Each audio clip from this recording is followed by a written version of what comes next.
Hello, welcome to another video. Throughout history, archaeologists have made incredible discoveries, but some of them simply don't seem to fit with our traditional understanding of the past. How is it possible that advanced artifacts are found that seem far ahead of their time? And why do ancient inscriptions sometimes reference technologies that shouldn't have existed? Today we're showcasing 20 mysterious archaeological finds. Are you new to this channel?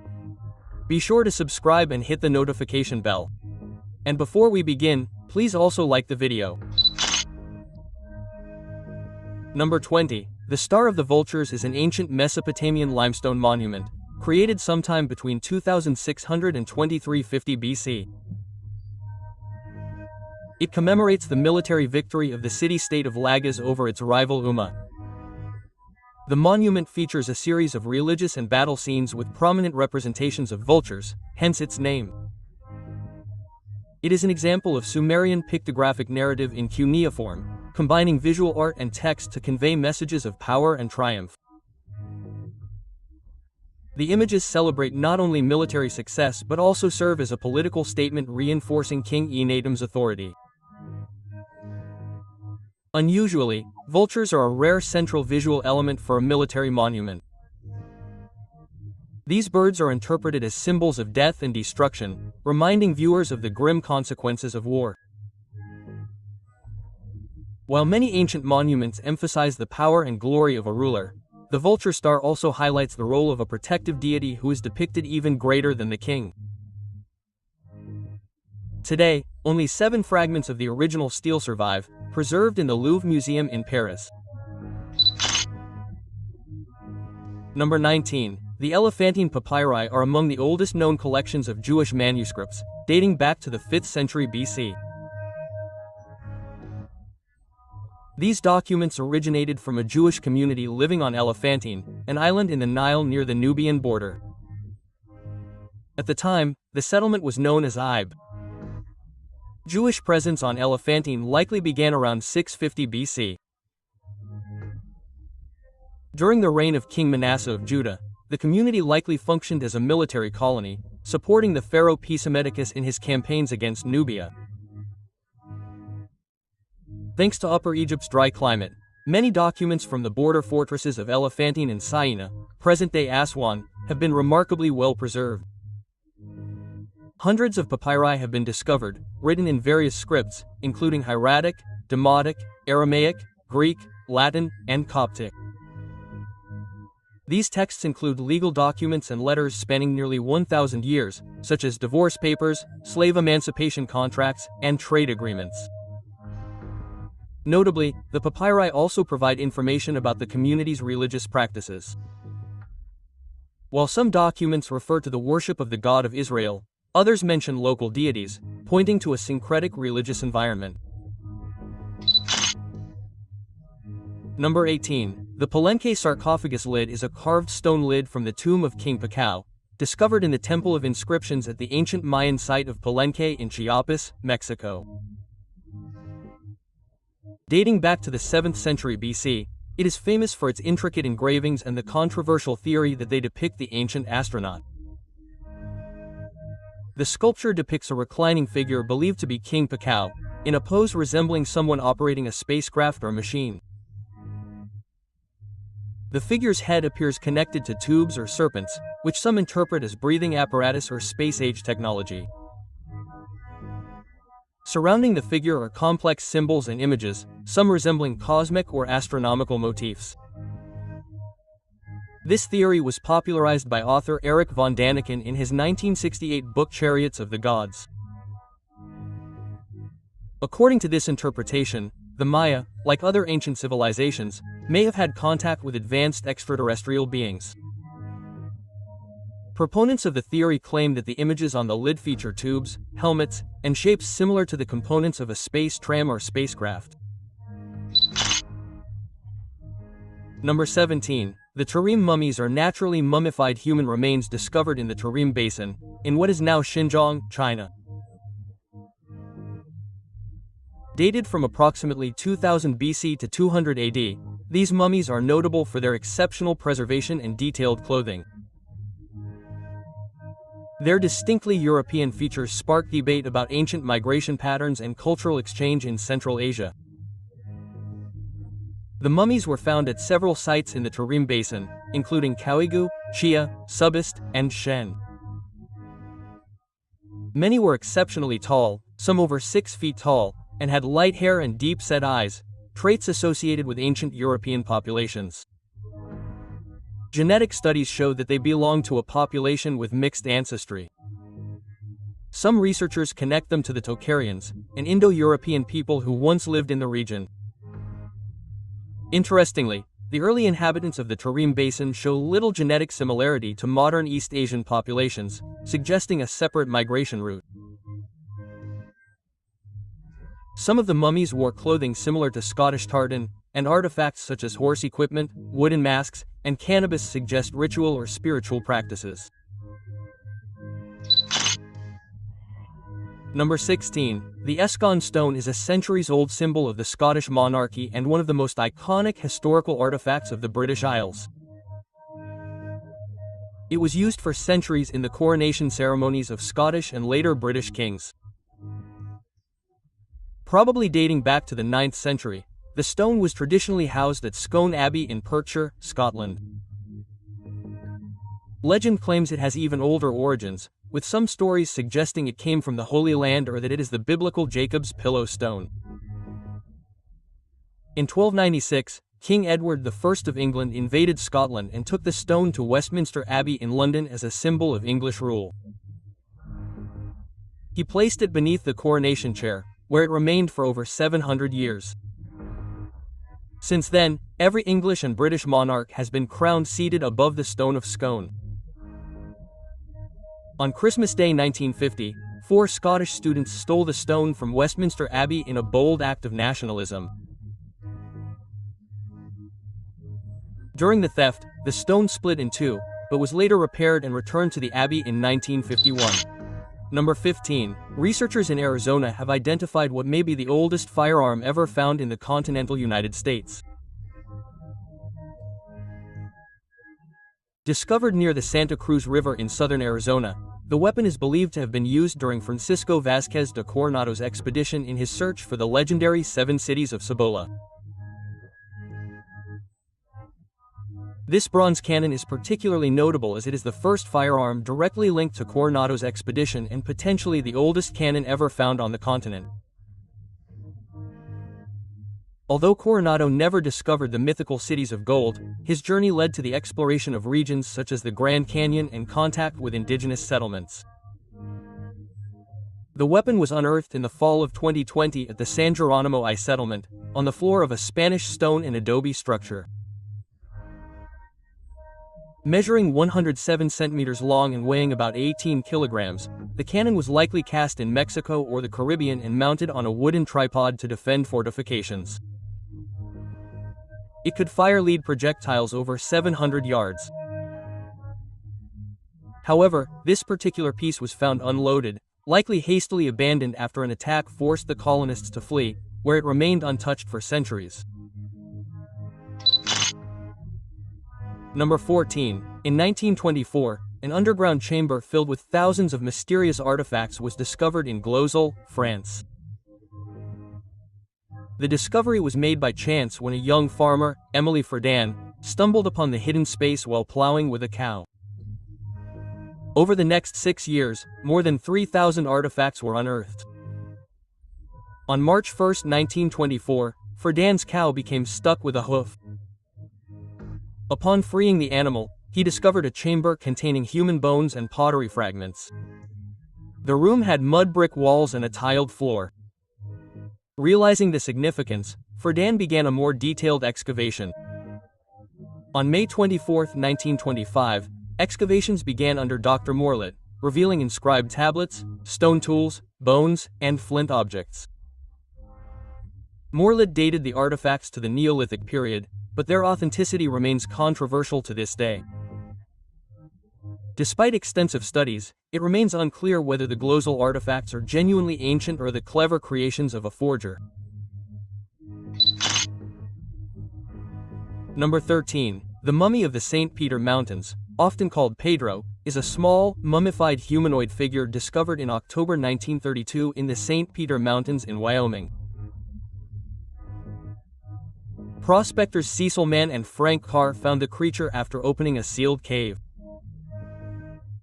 Pedro, sitting, measured only 16.5 centimeters tall and would have stood about 35.5 centimeters tall. The mummy had a flattened skull, large eye sockets, and well-preserved reddish-brown skin. It was encased in a gelatinous substance, and X-rays revealed a fully developed skeleton with teeth. Some researchers have speculated that Pedro belonged to a lost race of tiny people described in Native American legends. Others believe he was a child with anencephaly, a rare condition in which parts of the brain and skull are missing. Pedro was studied and displayed for years, but after the death of his owner, Ivan Goodman, in the 1950s, the mummy mysteriously disappeared and was never seen again. Number 12. Gu figurines are small, humanoid clay statues from Japan's Jomon period and are among the country's oldest known sculptures. They have been discovered throughout Japan and are known for their mysterious appearance and possible ritualistic use. Many have large, round eyes, wide hips, and short limbs. Different regional types include wide-eyed dogu, heart-shaped dogu, and slit-eyed dogu. Some scholars believe these figurines were used in fertility rituals, as their wide hips and prominent bellies are reminiscent of pregnancy. Others suggest they were made for healing, protection, or spiritual communication. More than 18,000 dogu have been found, primarily in northern and eastern Japan. They date from approximately 2500 BC to 300 BC, in the late Jomon period. But their true purpose and origin remain a mystery to this day. Number 11. Most of this collection of fairy-related artifacts was compiled between 1847 and 1902 by the wealthy San Bertrand explorer Eltis Chomley. Dedicated to proving the existence of fairies, he explored global folklore and first-hand accounts of fairy encounters. One of the most famous visitors to his collection was Sir Arthur Conan Doyle, who became fascinated by the subject, especially after the infamous Cottingley fairy photographs. Sir Bertrand's ultimate goal was to capture a living fairy and communicate with it, but he ultimately concluded that even the slightest human contact was fatal to them. Although he managed to capture a few, none survived in captivity. Thus, his collection ultimately consisted solely of deceased specimens. Highlights include fossils from slate beds dating back over 2 million years, possibly the oldest physical evidence of mythical little people. The collection includes fossilized remains of wood-dwelling creatures with moth-like wings, water-dwelling creatures, and what is believed to be the largest British fairy ever recorded. It also contains 7 fairies preserved in amber, resembling prehistoric insects, and a fairy exorcism kit with tools and talismans used to ward off mischievous or malevolent fairies. Number 9. The Hypogeus at House Sopheline in Malta is a prehistoric underground burial ground dating back to the Neolithic period. This impressive structure is known for its intricately carved chambers, mysterious acoustics, and unusual skeletal discoveries. The hypogeum consists of 3 levels carved into limestone, with the deepest reaching approximately 10 meters below the surface.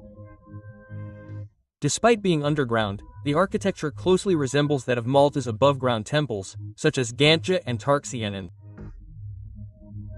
A prominent chamber known as the Oracle Room has remarkable acoustic properties that amplify sounds in a unique way, leading some researchers to believe it had ritual or shamanic significance.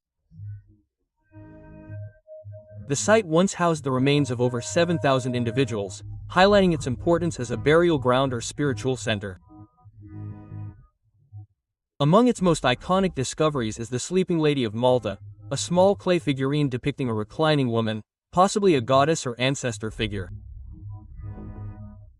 Strangely, several skulls discovered in the hypogeum were elongated, fueling speculation about a lost ancient race.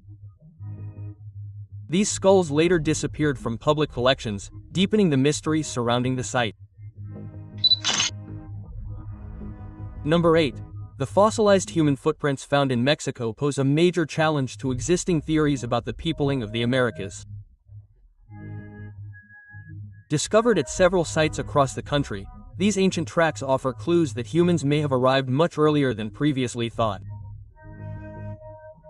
The footprints were found in the Cuatro Ciénegas Basin, an area known for its unique ecosystem and abundance of fossil remains. Some footprints are estimated to be over 10,000 years old, indicating early human presence in northern Mexico. Others found near Lake Valsquidio were originally dated to over 40,000 years ago. This claim remains controversial. If accurate, it would undermine the widely accepted cloves eye theory, which posits that the first people arrived in the Americas approximately 13,000 to 15,000 years ago. The footprints were discovered in a layer of volcanic ash that later fossilized Enfo, a rock formed from compacted volcanic debris. If the earliest dates hold, this suggests that humans reached the Americas much earlier, possibly via coastal routes or even across the Pacific Ocean. Skeptics remain due to dating uncertainties and the possibility that some of the footprints were formed by natural processes. Number 7. The Ayud aluminum wedge is a perplexing artifact that has intrigued archaeologists, historians, and conspiracy theorists for decades. Some believe it could be evidence of an advanced ancient civilization or even alien contact due to its common composition and apparent age. The object was discovered in 1973 near Ayud, Romania, during excavation work along the Moors River. It was found at a depth of 10 meters, alongside fossilized bones, possibly belonging to a mastodon, an extinct elephant-like creature. What makes it so intriguing is that analysis revealed it to be composed of 89% aluminum with traces of copper, zinc, lead, and other metals. The problem is that aluminum doesn't occur naturally in pure form and requires advanced smelting technology, something not developed until the 19th century. If it was indeed buried with mastodon remains, it could be at least 11,000 years old, or even millions of years old. Some believe it's a relic of a lost, high-tech civilization. Others suggest it could be part of a crashed alien spacecraft. Number 6. A little-known chapter of Scandinavian prehistory recently yielded one of the most intriguing discoveries in archaeology. Beneath a thick layer of stone at the bottom of a small lake in east-central Sweden, researchers uncovered the remains of 10 individuals who lived around 6000 BC. This discovery is particularly mysterious due to the way the remains were arranged. Some skulls showed signs of trauma, and 2 were mounted on long wooden stakes, indicating a possible ritualistic practice. This remarkable discovery was made at the Kai Jordan site, located in a 12 by 14 meters lake, carefully covered with stones. The humans and animals were found. The stagnant water helped preserve the remains, and one skull even retained soft tissue, suggesting it was placed in the lake shortly after death. Approximately 400 wooden stakes were also discovered, possibly marking boundaries or used as part of a ritual structure. The placement of these remains on a stone platform underwater remains an unsolved archaeological enigma to this day.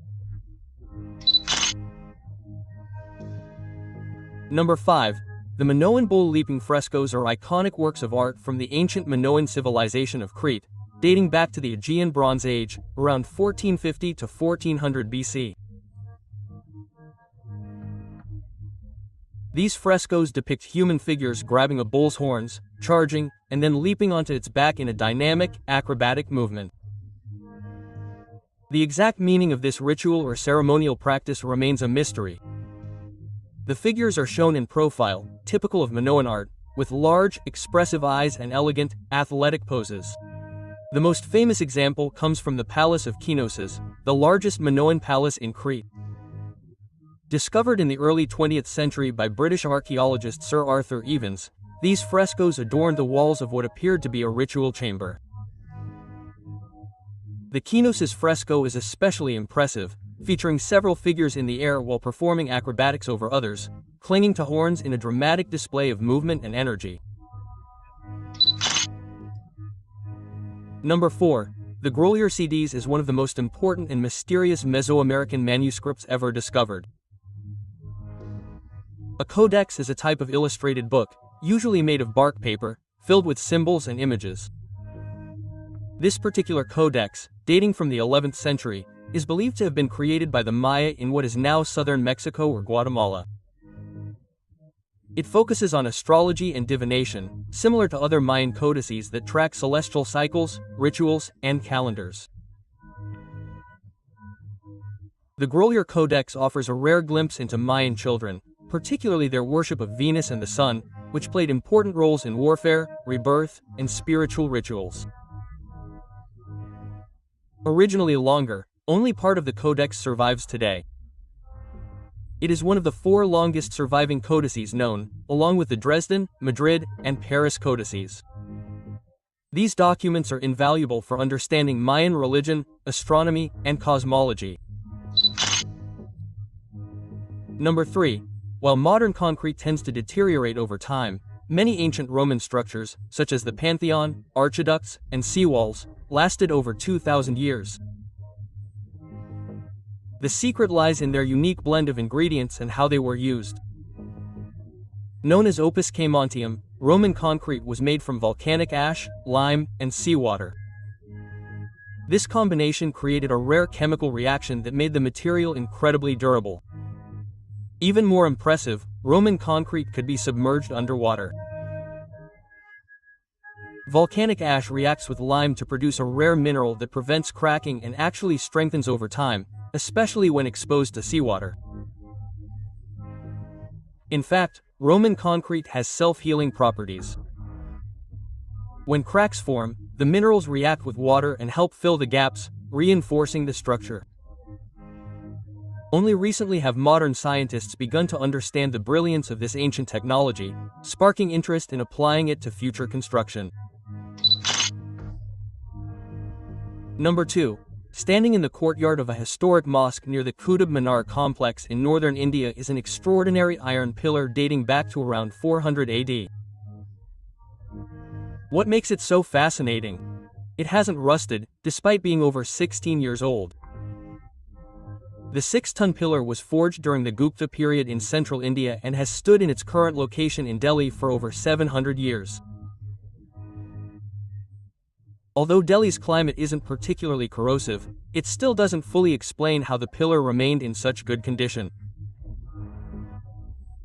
In short, ancient Indian metallurgists somehow developed a method of manufacturing corrosion-resistant iron. A technological achievement that modern scientists are still trying to fully understand. Number 1. In the late 19th century, a vast collection of artifacts, now known as the Michigan relics, was discovered in ancient tombs throughout the state of Michigan. Between 3,000 and 9,000 artifacts were unearthed, many of which bore inscriptions similar to ancient cuneiforms. The Michigan relics are particularly bizarre for their depictions of well-known biblical scenes and figures, including Noah's Ark, the Tower of Babel, and the Crucifixion.